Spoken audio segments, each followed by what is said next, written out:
Okay, it is March the 28th, 2012. I was going to do a quick update on the truck here. I finally, as you can see right here, this part laying on the floor, I finally got a different rack out of a junkyard. A new one was just going to be astronomical, at least $300 or more, and probably about $200 for a rebuilt one. So I just broke down and got one out of a junkyard for $100. So I'm hoping this will fix my massive power steering leak issue and all.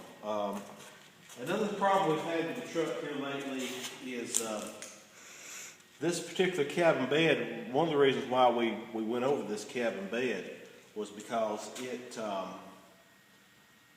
had air conditioner on it. Of course, the main reason was that this is a more rust-free bed than cab than the 67 was. But it also had factory air on it too. In the process of trying to go through all this, we discovered that the heater core was bad in this cab. Well, the heater core out of the 67 won't fit because it was a non-air conditioned setup. Ford put a special small heater core on these AC setups on these particular year trucks. And I have LMC trucks did sell a part for it, or that particular heater core, and now they have discovered they have quit selling it. Can't find anybody that has one. So what we're going to do, I really don't want to do this, but since nobody has a heater core for this thing that'll fit it, what we're going to do is we're going to put it back together without the heater core. And let me show you on this old 67 cab what we're going to do. Now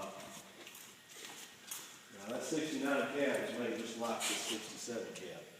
The air will come in right here, goes through right here, and then it comes back out into your heating and cooling unit that's inside the dash. So what I'm going to do here is we're going to cut this section out and fix it where we can take it off and then maybe bolt or weld it back on.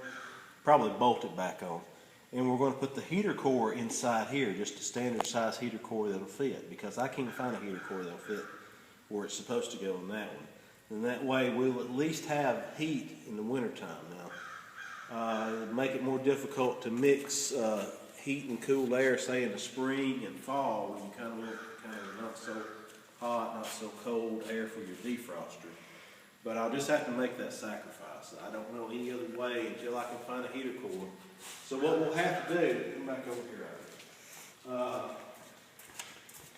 what we're going to have to do is take a heater core. This is out one of those Crown Vics that we've gotten some of the parts off of. I don't know if I'm going to go with this one. We really need a heater core that has the tubes coming out of the bottom instead of out of the side like that.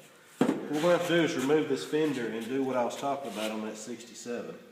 And then install the heater core up in there, up against where the opening is, where all the air goes into the heating and cooling unit. And that's how, and then we'll hook our heater hoses up underneath it and hook them up where they're supposed to go. Other than that, it should operate just like the heater did before if we seal all that up properly. So that's the only ideal I've got to fix this situation.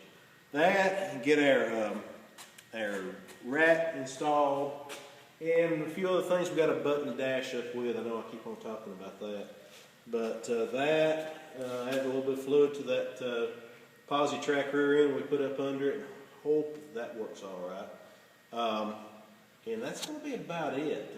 I should be able to, like I said, a couple of little odds and ends, but other than that, we should be able to put this baby back on the road. Oh yeah, one other thing I forgot.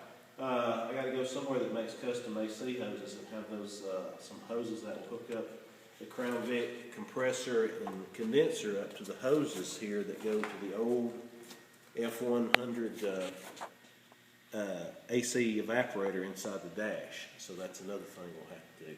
But this is spring break this week, so we will be out of school. Of course, we're out of school this week. The next week, when the students are back, we'll get back started on this right here. And I'm hoping maybe we'll have most of all this done by the time school gets out, because I really need this truck back going again, because I've been living without a truck now for 6 months, and it stinks. We've been needing it for other things. So, that being said, we'll sign off for right now, and hopefully maybe I'll have another video here where we'll have most of all this stuff done. Anyway, thank you.